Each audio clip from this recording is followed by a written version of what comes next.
Hello YouTube, this is Morgan Airspeed Prime here with my next Star Wars video. This is going to be my review for Kenobi Episode 3. So overall, really enjoyed the episode like I enjoyed the first two, so for me it's 3 out of 3. And I don't really have that many issues with the series. I think it's doing exactly what it set out to do, to be more of a character piece on Obi-Wan, now that they've introduced Vader, to include him in that sort of character dynamic, character analysis. But also, you have to remember that much of the highlight from the first two episodes was the Obi-Wan Leia dynamic. So what they're doing with Leia is actually really, really strong as well, because this episode will, I think, primarily be highlighted by a lot of people as being the, Obi-Wan versus Vader round one for the series. But the Leia scenes in this episode are probably also just as kind of highlight as some of the Vader scenes in terms of those character moments, in that those little moments where they're Padme references and it's Obi-Wan looking at her and being like, "You remind me of someone." Leia asking Obi-Wan about you knew my real mother. Who is my real father? Is it you? Those are great moments. Even the kind of little ones where she kind of asks, what does the Force feel like? I think is what she says, and Obi-Wan kind of is like, okay, have you ever been afraid of the dark? The Force is like when the light comes back, which is an interesting thing to say, given how Obi-Wan is during the confrontation with Vader at the end of the episode. Very, very interesting what they're kind of exploring there. But just the whole early scenes, even though it's not super action-packed, I think they keep it going with enough significant character dynamic stuff that it works.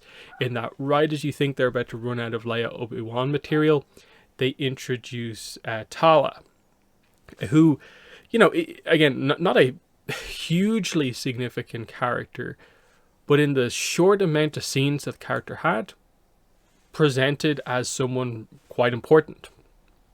Because throughout the last episode, episode 2, and this episode, one of the things that the show's been trying to get across is that Obi-Wan over the last 10 years, I suppose, has grown to not really trust people all that much.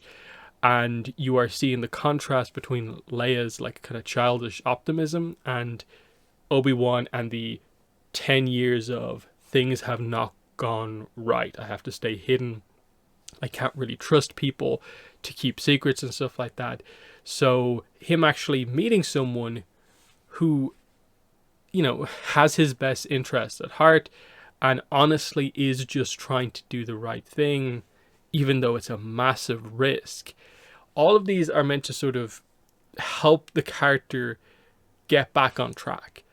Because we ultimately have this situation where Obi-Wan, in the first episode, it was sort of all about that kind of call to action. Denies it. And it's only when Bail arrives right on his doorstep, basically, that he agrees to do it.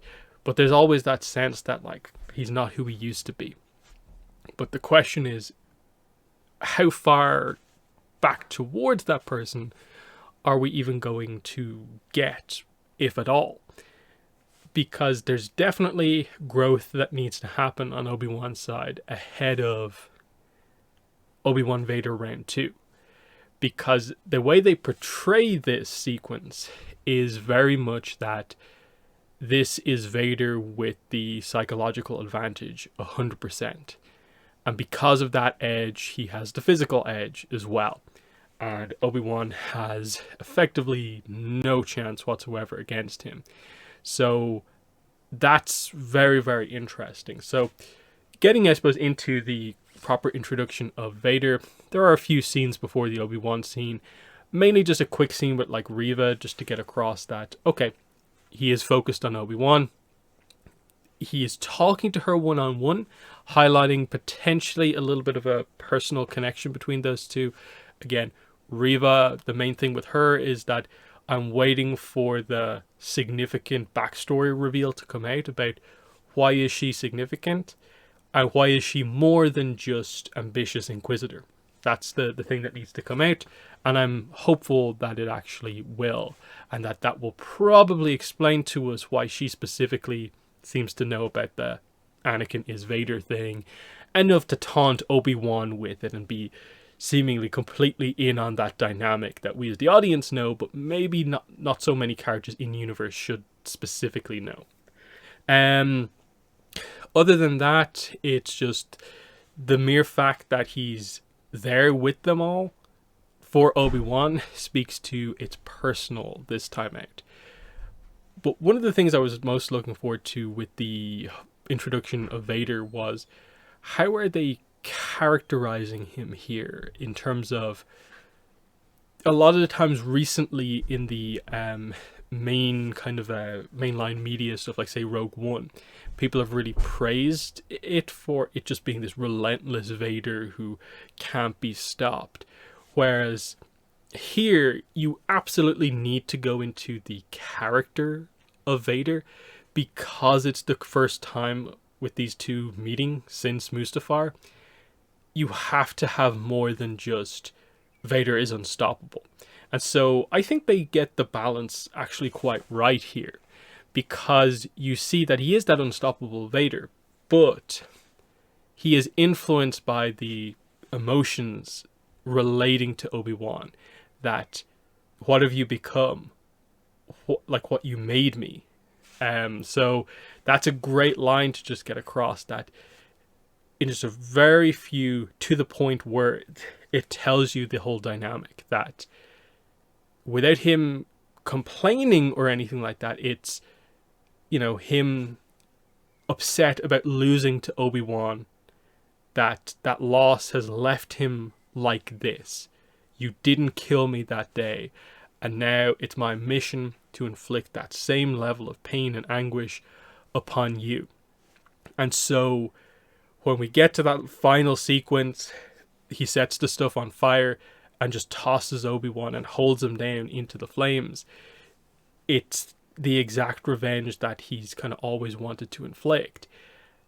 But what I think is almost more significant than that, him witnessing sort of Obi-Wan's torture, is that he then, when it's like interrupted, is actually sort of relatively okay with kind of letting Obi-Wan escape or be rescued, because there's a sense that he is very unsatisfied about the skill level that Obi-Wan was at.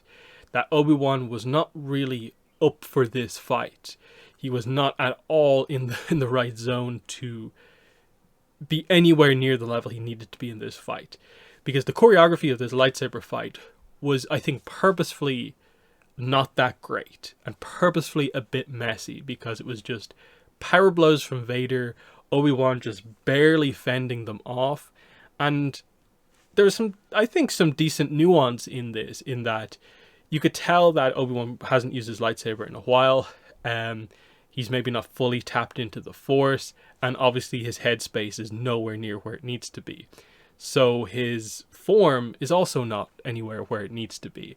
And I think you most heavily see that with the idea that Vader, with just one hand, is forcing Obi-Wan back, and forcing Obi-Wan to block in like awkward grips and stuff like that. Like, I think at one time, instead of just doing like a block like that, he ends up having like to hold it like this, just because of the positioning. And little things like that just highlight that the master of defense, Obi-Wan, who was the one sent out to take out Grievous because of, you know, his specific talents, and that he's best suited to counter Grievous's sort of droid power and speed.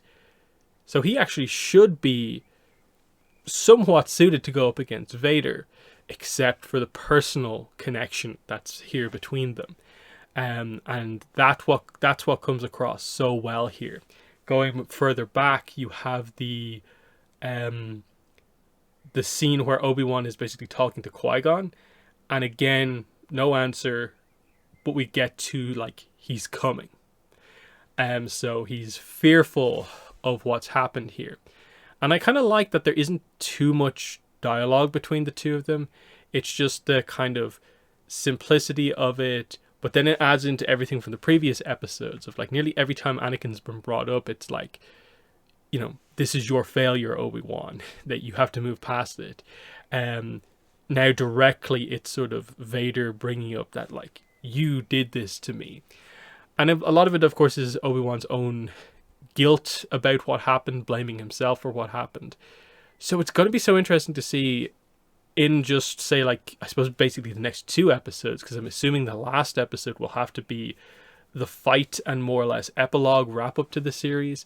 So you have an episode and a half, 2 episodes to have Obi-Wan heal and go through sort of a character arc where he can come out of that and be able to face Vader at basically 100%, because that's what I'm expecting from the final confrontation. This is the thing that they've teased the most about this show, is that there's going to be a significant Vader Obi-Wan confrontation that is, I suppose, meant to be Mustafar Round 2 style thing. This episode was not that. This was more of a set piece, Obi-Wan is not ready for Vader type thing. So we need to see Obi-Wan when he is ready. So what's going to happen here? I'm guessing Obi-Wan seemed quite heavily burned, not to the level of Anakin, but enough that it sort of showed Obi-Wan what Anakin did go through. So he will be able to, I think, recover for the most part from this, but what happens in that process is going to be interesting. So Tala saves him, and I'm assuming she'll try and patch him up as best she can. I'm assuming Obi-Wan will be unconscious. Perfect opportunity to have a flashback scene, to have Obi-Wan go through his thought process on Anakin. And I think, ultimately come to the conclusion that he did his best as Anakin's mentor. And that, sure, there are perhaps some things he could have done better, but fundamentally Anakin made his choices in the end. And that Obi-Wan needs to be able to confront Vader without all that guilt in place. Because they have to build towards, I suppose, what is effectively the dynamic where we'll present the idea that Obi-Wan is capable of beating Anakin. That's, I think, where they ultimately go, with the idea that by episode 4, Obi-Wan still sort of deprives Vader of the ultimate victory, killing him, by doing the Force Ghost thing right as contact is made. So my guess for the result of the next fight is that it probably will be either a tie or slight edge towards Obi-Wan, that Obi-Wan still has the advantage as that fight breaks up. That way you have that sort of frustrated Vader. You have Obi-Wan with that edge of he is the one who is able to counter Vader, but he can't bring himself to kill Anakin because he knows from Padme there's still good left in him. But Obi-Wan will never be the one who is maybe able to get that good to come back out because of just what happened in episode 3. But he will have hope from his interactions with Leia, and newly renewed hope with Luke that someday one or both of them will be able to find that good that is within Vader. And I think that's what they need to build towards, ultimately. That acceptance from Obi-Wan that he's training Luke because Luke will be the one who will be able to tap into what good is left in Anakin. Now, to get there, I suppose you have to change Obi-Wan's perceptions of Vader to see that, to have him be able to see that there is some good left in him. So whatever way they do that, whether it be him while he's unconscious getting healed, reflect on the past, realizing that, okay, yeah, I can see why Anakin maybe fell, but that there's something left. Or during their next confrontation, if Vader were to perhaps say something about Padme, that would highlight that, he still cares about something. Padme, family, the children that he doesn't know about can be the hope. There's a few variety of different ways to do it, and I think they can definitely get there. They have enough episodes to do it now. Like, this was a good point halfway through the series to have this first confrontation, and there's so much room to go, and I think it is going to work really well. So yeah, we have Reva has sort of kind of re-kidnapped Leia. That will be interesting to see how it works, just putting all the pieces into position. In that, is she going to do that on her own, or is she going to directly tell Vader? Is that just basically how we're setting up the final confrontation? But it almost feels like that's a little bit too early. That maybe feels like it should have happened more in episode 5. So it feels like either way there has to be like an episode where we're maybe not as laser focused on the plot and advancing things, which is why some flashback stuff, maybe Clone Wars flashback that features Obi-Wan and Anakin, but also that explains what's going on with Reva. That's a way to fill in some of that time by using flashback. So I think it can all work together. The whole Reva thing is definitely the biggest sort of mystery in a way left, because we know what to roughly expect from the big fight. It'll be cool to see just how intense it is. I'm expecting that it will be like probably the biggest like TV Star Wars moment that we'll have had. They seem to be teasing that it's going to be a major fight. So given that, like, maybe one slight complaint about just the Star Wars TV shows in general is that some of the settings of like what planets they've maybe chosen, they've been a little bit samey, and none of the sets have stood out as being absolutely fantastic. Alderaan was cool to see this season, but if they could like have a whole sequence on, say, like a Mustafar, Vader's castle type thing, and it worked really well, that's what we need. Like a major set piece scene on a just stunning looking planet, to just get across that you can do big stuff, and it's not always going to be the Tatooine set stuff that they have, or rocky mining planet that we can sort of reuse in different ways. That's the one thing I'm hoping for out of this, is just that the big moment gets to stand out as being the big moment.